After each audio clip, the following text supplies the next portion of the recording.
here's the difference.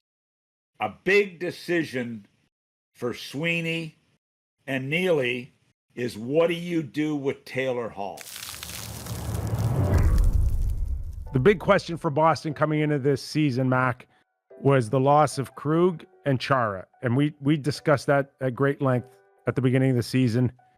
And now we look at a blue line, top pairing, McAvoy and Grzelcyk.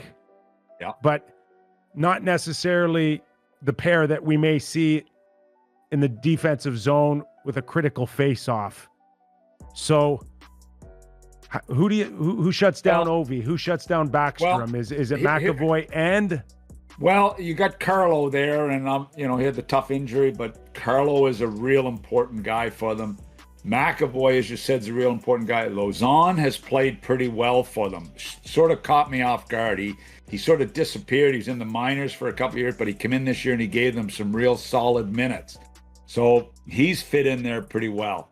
Grzelcyk, you're right. He can get it done. I mean, their blue line has played better than I thought it would. I'm surprised, but I'll tell you, the difference for their blue line for me will be Tuukka Rask has been unbelievable. There was a lot of questions about Tuukka going into the season. This guy has finished strong and has been real good. So if you take the combination of the lack of real depth on the blue line, they could have, Riley's been a good pickup for them. He's a one-pass guy, gets the puck out of his zone, finds the puck, gets the puck through to the net, but not a high-profile blue line. But Rask, I think, gives them an edge in goal. I really do. Well, I don't have the numbers. I'm not sure if it's a stellar record against Washington for Tuukka, but certainly he's going to have to get out of the gate real early, real strong here for the Boston Bruins. One team's going home very disappointed after this series, Mac. Yeah, and I mean, you look at their blue line with Carlson, with Orlov.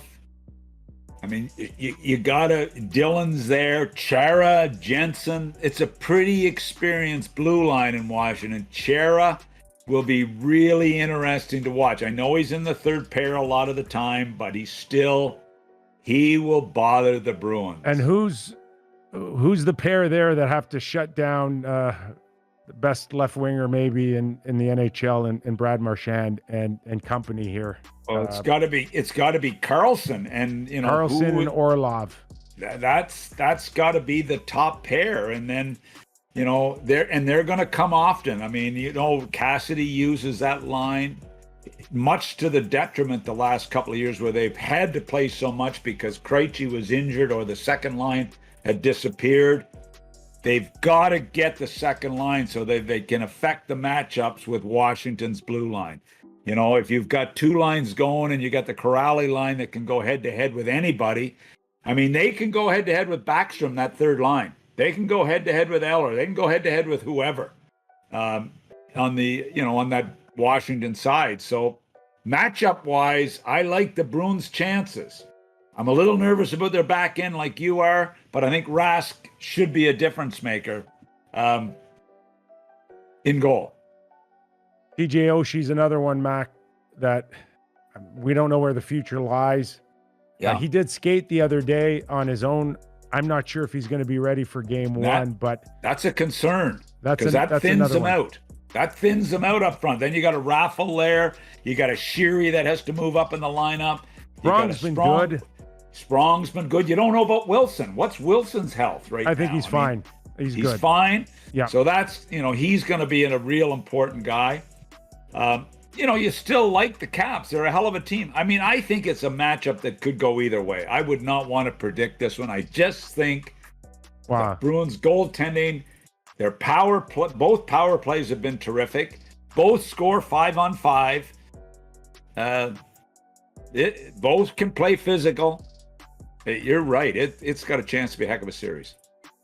I'm going to ask you to pick, and I know where you're going. I just want to know how many games. I'm going to pick the Bruins in 6. I mean, I picked the Bruins to be the best team in the division at the start of the year. So I pretty well have to stay with them, don't I? I know they got edged out, but I would be so pissed off at you if you bailed. And of course, you picked Washington to finish first, didn't you? I'm going with Washington in 7. Well, you have to, because you have a hockey card with your in a Caps uniform. You know? So you have to pick them. I like the revenge of Chara in this one. Oh yeah, you know what? It's look, he's been a great story. A $750,000 defenseman. And from what I've been told, Chara likes his money. He not happy playing. I mean, he's happy because he's still in the league and he's such a quality guy. I know this. I really believe this. The Bruins have desperately missed Chara in the dressing room. I'm telling you that. And Bergeron is a great leader. Marchand is great with the young kids. I've heard that forever. But they really miss Chara. How about Mac, when we talk also about the Boston Bruins, and there's the real feel that they've taken this roster and they've ran the core on it on a great run. And for good reason, they feel like there's another year, possibly 2, out of the Boston Bruins and this core. But the pressure to win now, especially on a guy like Bruce Cassidy, who's had the team for a few years now. And I'm not here to suggest that his job's in jeopardy, but a first round would make people really look at the Boston Bruins and say, it ran its course, it's over, and now we got to start thinking about the future. Do you agree with that? And I include Bruce Cassidy in the mix here. If they lose in the first round, I see this team having a major change in philosophy coming up. Well, I think it's a little bit the same with Washington, is it not? I mean, can they afford to lose in the first round with the makeup of their team? So, you know, it's a little bit the same, except... Well, they're not going to fire their head coach. Here's the difference. A big decision for Sweeney and Neely is, what do you do with Taylor Hall? If you're talking and they lose in the first round and they've got to start to focus on what they're going to do to retool this team, does that send a message that Taylor Hall should be signed on a long-term deal? That's a big Taylor decision. Hall is what? He's 29 years old. Mm-hmm. I think if you look at the Boston Bruins, Mac, and we know where they're long on the tooth, and I include Patrice Bergeron, Krejci. There's your big issue there, because I think you can look around the team and still see some great parts, right?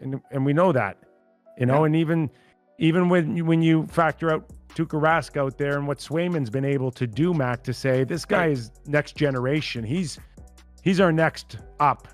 Yeah, he's been able to do that. So outside of Bergeron and Krejci, those are huge holes that they don't necessarily have top centermen coming in the wings here. Listen, Krejci is finished. His deal's up, and there's some conversation he may go back to Czech that he may not even play next year. So what?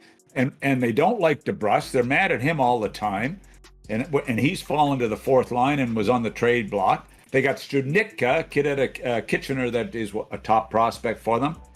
They've got Frederick, who was I think a late first-round pick or an early second-round pick, a kid coming. He's a tough kid who plays hard. He's another one of their youngsters. They got a kid, Curtis Hall, who was on the World Junior team, and he's a first-year, just come out of Yale, first-year kid in province, 6'3", 6'4" guy, but he's a little ways away. They're thin. I think they're thin, and this is, as you said, hit the nail on the head. This is a monumental year in the playoffs for this team. Yeah, it really is. You know, I don't like to talk about people losing their jobs, but I could see a coaching change if Boston was to lose in the first round. Jeremy Cassidy's had a great run there, Mac. I will say this: he's proven himself to be a top coach. But the thing with Cassidy is, when you talk about those hardcore coaches who ride players hard, there's a shelf life. And he's one of them. And he is one of them without a doubt. And I like him. He- I think he's done a I- terrific job. But they I have like him too. they have but a shelf life. And when Chera was there, there was some deflecting going on, and Bergeron helps.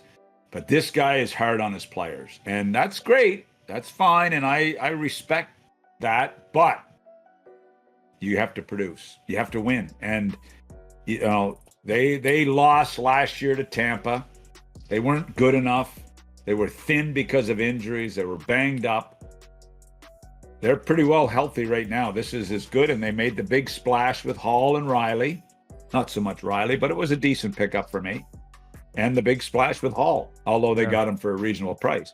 So this is a pressure series for the Bruins.